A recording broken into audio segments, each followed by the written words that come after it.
आज पुण्यातील बालगंधर्व रंगमंदिर या ठिकाणी शिवजन्मोत्सव समितीचे अध्यक्ष, संस्थापक अध्यक्ष विकास पासलकर यांनी आयोजित केलेल्या विद्यार्थी संवाद मेळाव्यामध्ये प्रमुख पाहुणे शरद पवार, राष्ट्रवादी काँग्रेस पक्ष, शरदचंद्र पवार गटाचे सर्वेसर्वा शरदचंद्रजी पवार यांनी विद्यार्थ्यांशी संवाद साधला.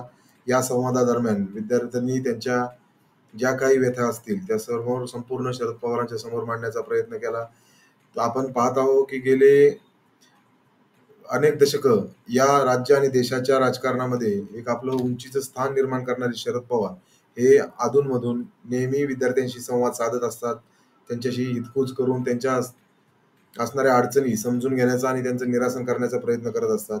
त्यांच्या दैनंदिन जीवनाच्या काळामध्ये ज्यावेळेस ते वेगवेगळ्या ठिकाणी मुक्कामी किंवा त्यांच्या पुणे, बारामती, मुंबई आणि दिल्लीच्या निवासस्थानी असतात, तिथे वेगवेगळ्या विद्यार्थी संघटनेचे कार्यकर्ते, विद्यार्थी संघटना, विद्यार्थी आणि शैक्षणिक किंवा सामाजिक चळवळींमध्ये भाग घेणारे विद्यार्थी किंवा युवक, तरुण हे नेहमी त्यांच्या भेटीगाठी घेत असतात आणि सामाजिक प्रश्नांवर त्यांची मतं व्यक्त करून त्यांच्या असणाऱ्या शंका यांचं निरासन करण्याचा प्रयत्न करत असतात. असंच गेल्या काही दिवसांपूर्वी पुण्यामध्ये एक आंदोलन पेटलेलं होतं एमपीएससीच्या मुलांचं परीक्षांच्या आणि रिक्त असणाऱ्या जागा आणि नियुक्त्यांच्या बाबतीतलं, की जिथं पुण्यामध्ये रात्री 10-11 वाजले तरी मुलं रस्त्यावरून हटायला तयार नव्हते. तिथे अचानक योगायोगाने अवेलेबल असणारे शरद पवार ज्यावेळेस त्यांना कळालं की पुण्यामध्ये अशा प्रकारचं आंदोलन चालू आहे, तिथं त्यांनी तुर्तास जाण्यास विलंब न लावता तिथे तुर्तास गेले आणि त्या विद्यार्थ्यांशी संवाद साधला आणि रात्री ऐन वेळेस सरकारशी आणि विद्यार्थ्यांशी मध्यस्थी करून त्यांचे जे काही प्रश्न असतील त्याच्यावर तोडगा काढण्यासाठीच्या नियोजन किंवा फोन फिरून एमपीएससीच्या अधिकाऱ्यांना आणि काही मंत्र्यांना फोन फिरून त्यांचं संख्येचं बऱ्याच अडचणींचं निरसन केलं आणि उर्वरित काही शंका अजूनही तशाच प्रलंबित आहेत.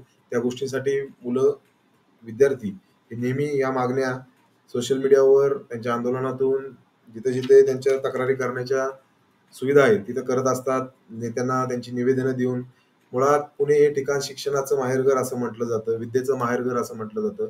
पुण्यामध्ये गेल्या अनेक वर्षांपासून स्पर्धा परीक्षांसाठी येणाऱ्या मुलांची संख्या ही दिवसेंदिवस वाढतच चाललेली आहे. पुण्याच्या मूळ भागांमध्ये शिवाजीनगर ते दांडेकर पूल, कोथरूड या मूळ भागामध्ये असणाऱ्या विद्यार्थ्यांची ही संख्या अतिशय मोठ्या प्रमाणात असते. तिथे दैनंदिन येण्या जाणाऱ्यांची संख्या ही हजाराच्या घरात आहे.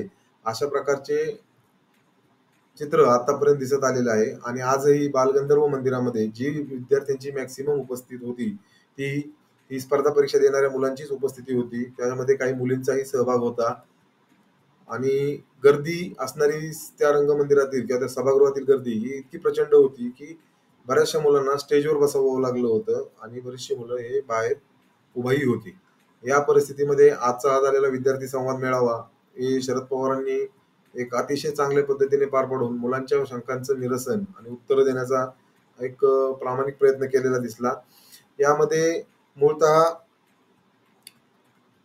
शरद पवार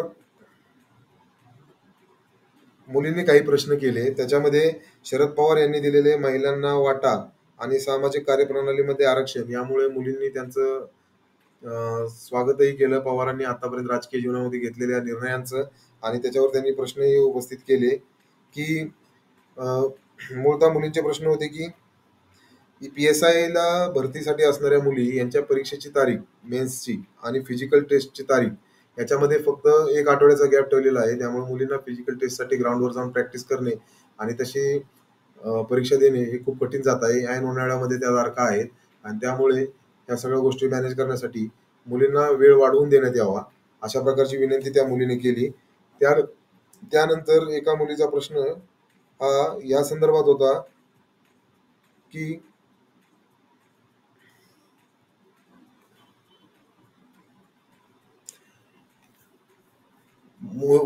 वयोमर्यादेच्या बाबतीत की परीक्षांना एकतर जागा जास्त निघत नाहीत आणि निघलेल्या जागांवर ऑलरेडी आरक्षित सीटा असतात. त्यानुसार असणाऱ्या मुलींची संख्या ही खूप कमी असते किंवा मुलींसाठी असणाऱ्या जागा ह्या खूप कमी असतात. त्यात जो सहभाग दर्शवला जातो त्या सहभागामध्ये खूप कंजेस्टेड होऊन जातं आणि वेळ निघून चाललेली असते. मुली शिक्षण घेण्यासाठी किंवा स्पर्धा परीक्षांची तयारी करण्यासाठी आलेल्या मुली या जेव्हा वयोमर्यादा ओलांडते त्यावेळेस त्या भाग घेऊ शकत नाही. तर त्यासाठी वयोमर्यादा एमपीसीची वयोमर्यादा आणि सरळ सेवा परीक्षांची वयोमर्यादा वाढवण्यात यावी, अशा प्रकारचा प्रश्न मुलीने केला. त्यावर शरद पवारांनी अशा 2 ते 3 प्रश्नांवर शरद पवारांचं एकच उत्तर होतं, की एकतर भरतीच्या तारखेबद्दलचं जर बोलायचं असेल तर आता आचारसंहिता आहे, त्याच्याबद्दल जर निर्णय घ्यायचा असेल तर तो राज्य शासनाचा असतो. पण आचारसंहिता असल्यामुळं ते करू शकत नाही. आणि यासाठी दुसरा पर्याय आहे, की राज्यपाल यांच्याकडे आपण लेखी निवेदन देऊ शकतो आणि त्यांना विनंती करू शकतो, की एमपीएससी मध्ये या परीक्षेच्या तारखांमध्ये इंटरफेअर करून तारीख पुढे ढकलण्यात यावी. आणि त्यांनी तशा प्रकारचं निवेदन मुलांना आपल्या टीमकडे देण्यास सांगितले आणि इथं त्यांच्या शंकेचं निरसन करण्याचा प्रयत्न केला. अर्थात शरद पवार जर एखादी काम हाती घेतलं, एखादं निवेदन जर स्वतःहून घेतलं, तर त्याचा फॉलोअप शेवटपर्यंत घेतात. हा आतापर्यंतचा सामाजिक चळवळींमध्ये असणाऱ्या अनेक जणांचा अनुभव आहेच. आणि त्यानंतर तिथं असणाऱ्या मुलांनी उपस्थित केलेला मेन प्रश्न होते त्यामध्ये पेपर फुटीचे प्रश्न, की जे देशभरात गाजत आहेत. बिहार असेल, यूपी असेल, जिथे स्पर्धा परीक्षांचं जाळं हे मोठ्या प्रमाणात आहे. दिल्लीमध्ये, इथं महाराष्ट्रामध्ये ज्या ज्या परीक्षा होत आहेत, मॅक्सिमम म्हणजे एमपीएससी सोडून ज्या सरळ सेवा परीक्षा होत आहेत, की ज्या कॉन्ट्रॅक्टवर घेतल्या जात आहेत, त्या परीक्षांमध्ये पेपर फुटीचे प्रमाण हे अत्यंत मोठ्या प्रमाणात वाढलेलं आहे. त्यामुळं मुलांमध्ये 3-3 महिने, 4-4 महिने एकाच फॉर्म भरून त्याच्यावर अभ्यास करून एवढा मेहनत घेऊन पुन्हा जर पेपर फुटीमुळे पेपर कॅन्सल होत असेल आणि पुन्हा त्यांना पुढची तारीख भेटत असेल, तर त्यांचं वयही पुढे चाललंय आणि नैराश्यही येत चाललंय. त्यामुळं मुलांनी या पद्धतीचा टाळू शरद पवारांसोबत पडण्याचा प्रयत्न केला. यासाठी शरद पवारांच्या उत्तरामध्ये त्यांनी असं सांगितलं, की या प्रकारच्या गोष्टींसाठी एक वेगळी सिस्टम तयार करावी लागणार आहे. एक वेगळं टीम तयार करावी लागणार आहे सरकारी, की ज्याच्या मार्फत या विद्यार्थ्यांच्या ज्या रिक्त जागा असतात किंवा ते भरती प्रक्रिया असते किंवा परीक्षा प्रक्रिया असते, याच्यामध्ये निर्णय घेण्याची त्या टीमकडे किंवा त्या गोष्टींच्या ॲडजस्टमेंटसाठी हातात अधिकार असतील. आणि या टीम्स करण्यासाठी येणारी 2024 ची लोकसभा निवडणूक संपल्यानंतर मी स्वतः प्रयत्न करेल, अशा प्रकारचं आश्वासन त्यांनी आज विद्यार्थ्यांना दिलं. सरळ सेवा परीक्षांमध्ये ज्या काही परीक्षा घेतल्या जातात, ते मग वन खाते असेल, आरोग्य खाते असेल आणि इतर भरपूर खाते महाराष्ट्र शासनाच्या अंडर येणारी, त्या एमपीएससी मध्ये वर्ग करण्यात याव्यात, अशा प्रकारची मागणी विद्यार्थ्यांकडून करण्यात आली. त्या बाबतीतही शरद पवारांनी यावर आपण नक्कीच लक्ष देऊ, अशा प्रकारचं आश्वासन तिथं दिलेलं आहे. मूळतः आजच्या झालेल्या या पूर्ण कार्यक्रमामध्ये शरद पवारांना विविध प्रश्नांनी आकर्षित केलं, ते महिलांच्या प्रश्नांनी. तर शरद पवारांनी यावर उत्तर देताना एक मोजक्या शब्दांमध्ये महिलांचं असणारं भारतीय समाज व्यवस्थेतील स्थान आणि अं, आता सध्या सामाजिक परिस्थितीमध्ये त्यांचं असणारं आरक्षण यावर छोटंसं भाष्य केलं. यावर जर आपण थोडीशी नजर टाकली तर शरद पवारांच्या आत्ताच्या 55 वर्षाच्या कारकिर्दीत त्यांनी महिलांसाठी राबवलेली धोरणं ही नक्कीच खूप मोठ्या प्रमाणात चांगली आणि वाखाणण्याजोगी आहेत. त्याच्यामध्ये मूळतः पाहायला गेलं तर 1993 मध्ये शरद पवार यांनी महिला आयोगाची स्थापना केली, की ज्याचे अध्यक्ष ही पूर्णपणे महिला असेल आणि तो आयोग फक्त महिला आणि महिलांच्या संबंधित राज्यभरात काम करेल. त्यानंतर 1993 मध्ये त्यांनी देशातील पहिले महिला धोरण राज्यात राबवले आणि त्याच महिला धोरणाचा HD हॉरिझॉन्टल डिप्लॉयमेंट म्हणा किंवा आहे तसं पॅरलली केंद्रात आणि इतर राज्यांनी त्याला कॉपी केलं.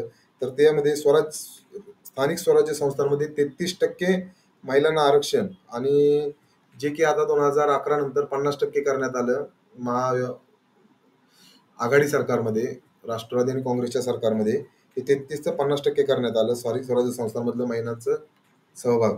आणि 1991 साली शरद पवार साहेब ज्यावेळेस देशाचे संरक्षण मंत्री होते, त्यावेळेस मिलिटरीमध्ये, आर्मीमध्ये, नेव्हीमध्ये आणि एअरफोर्समध्ये 11% महिलांचा सहभाग यासाठी धोरण राबवले, की ज्यांना केंद्र स्तरावर भरपूर विरोध करण्यात आलेला होता. त्यावेळेस ते संरक्षण मंत्री होते. तेव्हा तरीही त्यांनी त्यांची मागणी उचलून ठाम धरून त्यांचा तो निर्णय त्यांनी महिला धोरणासाठीचा राबवला आणि त्याचा फायदा आताही आपण पाहत आहोत, की मोठ्या प्रमाणामध्ये महिला या सर्व स्थानिक स्वराज्य संस्थांमध्ये घ्या किंवा मिलिटरी, आर्मी, नेव्हीमध्ये घ्या, या मोठ्या प्रमाणात दिसतात आणि ते त्यांची देशाच्या संरक्षणासाठी त्यांची प्राणाची बाजी सुद्धा लावायला तयार झालेले आहेत. आणि हा देश महिला सक्षमीकरणासाठी पुढे आलेला आपल्याला दिसत आहे. तर अशा प्रकारे आज शरद पवारांनी जो विद्यार्थ्यांशी संवाद साधला, हा एकंदरीतच खूप वाखाणण्याजोगा आहे. आज एवढ्या वयामध्ये म्हणजे जसं की 40, 45, 50, 60 पर्यंत जे जे राजकीय नेते आहेत, ते विद्यार्थी मेळावे, जॉब फेअर्स अशा गोष्टी घेऊन किंवा आता मध्ये जे आलेलं नमो महारोजगार मेळावा बारामती झाला. त्याच्यामध्ये भाषणासाठी आणि जाहिरातबाजीसाठी भरपूर काही केलं जातं. त्यात तुमच्याकडं मोबिलिटी असते. म्हणजे तुम्हाला मॉब स्वतःकडे वळवून घ्यायचा असतो. तुमचा प्रचार करायचा असतो. लोकांच्या मनावर, मुलांच्या मनावर बिंबवायचं असतं. पण ऐन निवडणुकीच्या काळामध्ये एमपीएससीच्या परीक्षा चालू आहेत. ते एप्रिलमध्ये आणि मेमध्ये काही पेपर आहेत. आणि या दिवसांमध्ये शरद पवारांनी मुलांशी मला आठवतंय त्यानुसार मागे एकदा मुंबईमध्ये एका कॉलेजच्या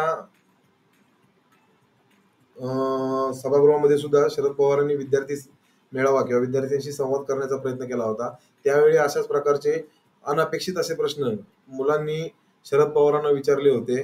त्यामध्ये मला अजूनही चांगलं आठवतंय त्यानुसार एका मुलीने प्रश्न विचारला होता, की ज्याप्रमाणे एका या आय-ए-एस, आय-पी-एस अधिकाऱ्यांना परीक्षा द्याव्या लागतात. साध्या चपरासी जरी व्हायचं म्हणजे एक पिऊनची जरी नोकरी सरकारी संस्थांमध्ये लावायची असेल, तरी एक परीक्षा दिली जाते 10वी असो किंवा 12वी पास असो. त्याच्यासाठी एक परीक्षा असते. तर राजकारण्यांसाठी परीक्षा का नाही?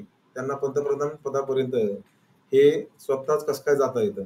त्यावर शरद पवार साहेबांनी दिलेलं एक गमतीशीर उदाहरण म्हणजे असं होतं, की मुलांना किंवा आय-पी-एस, आय-ए-एस अधिकारी म्हणून तुम्हाला एकदाच परीक्षा द्यावी लागते. पण एका राजकीय नेत्याला त्या राजकीय पदावर जाण्यासाठी किंवा सरकारी शासकीय पदावर जाण्यासाठी दर 5 वर्षाला प्रत्येक निवडणुकीमध्ये नवीन परीक्षा, नवीन आव्हानं आणि नवीन समस्या घेऊन उतरावं लागतं. समाज माध्यमांमध्ये फिरावं लागतं. समाजाचे प्रश्न जाणून घ्यायचे असतात. त्यांना प्रत्येक वेळेस ती परीक्षा द्यावी लागते आणि अशा या त्याच्या उत्तरामुळे एक म्हणजे एक परिपक्वता जाणवली होती. माझ्या मतं मी सांगतो या बाबतीत.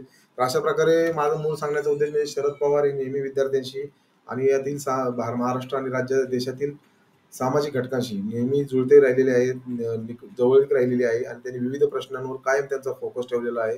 त्यांचं असणारं उद्योग नगरी बाबतीतलं धोरण म्हणजे चाकण एमआयडीसी, सुपा, शिरूर, तळेगाव, वडगाव, हिंजवडी, मूळतः हिंजवडी जिथं आता 2.5 लाखापर्यंतचे आय-टी इंजिनियर्स हे काम करत आहेत. त्यावेळेस त्यांनी राबवलेली आय-टीचे धोरण हे किती महत्वाचं होतं. आज त्याचा फायदा देशाला, राज्याला तर जीएसटीच्या मार्फत अमाप आणि त्याच्या पलीकडे देशाला हा किती होतोय याचा आपण सर्वजण अनुभव घेत आहोत.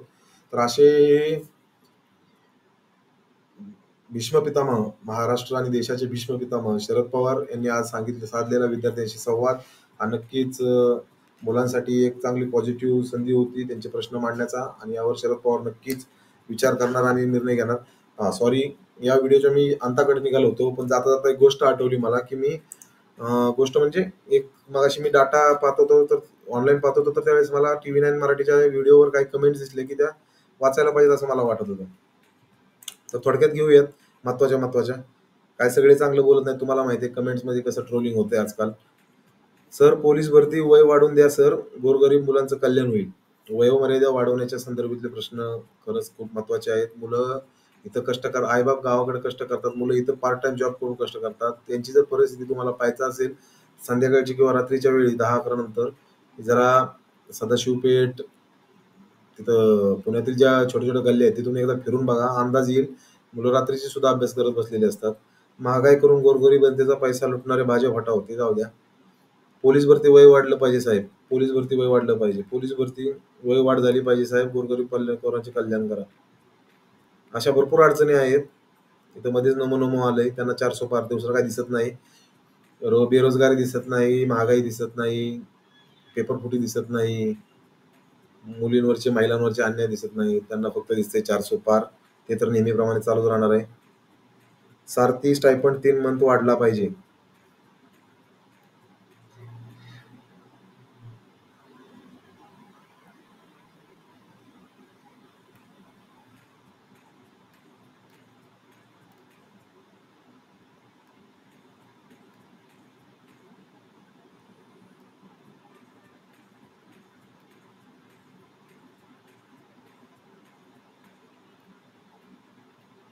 अशा प्रकारे भरपूर प्रकारच्या शेतकऱ्यांचे कैवारी साहेब.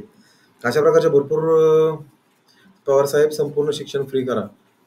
शिक्षण फ्री करण्याची धोरणं महाराष्ट्रात आता आजपर्यंत झालेली आहेत. सरकारी शाळांमध्ये तुम्हाला 4थी पर्यंत शिक्षण फ्री करण्याचं धोरण 2004 ते 5 साली झालेलं होतं. त्यानंतर 7वी पर्यंत करण्यात आलं. मुलींना 10वी पर्यंत आता करण्यात आले आणि ही सगळी धोरणं आघाडी शासनाच्या काळामध्ये झालेली आहेत.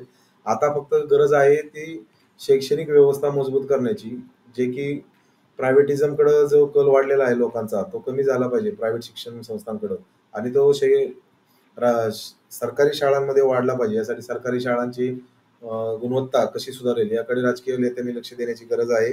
यावर भरपूर भाष्य भरपूर नेत्यांनी भरपूर वेळा केलेलं आहे. त्यासाठी निधीही भरपूर दिला होता. महाराष्ट्रासारख्या राज्यात त्यांच्या बजेटच्या 16.5% निधी हा फक्त शैक्षणिक खर्चासाठी असतो.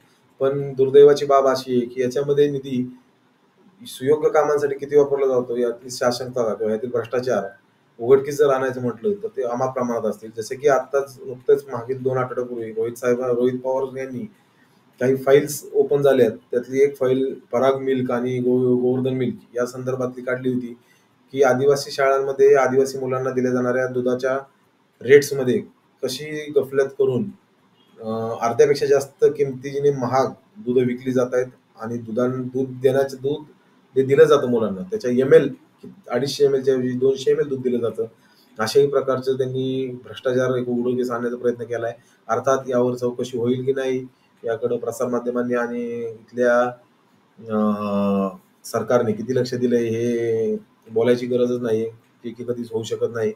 पण असो, आज तुर्तास इथंच थांबूयात. आजचा शरद पवार यांचा विद्यार्थ्यांशी झालेला संवाद हा खूप महत्त्वाचा विषय मला वाटला. त्यामुळे मी आज यावर व्हिडिओ बनवला.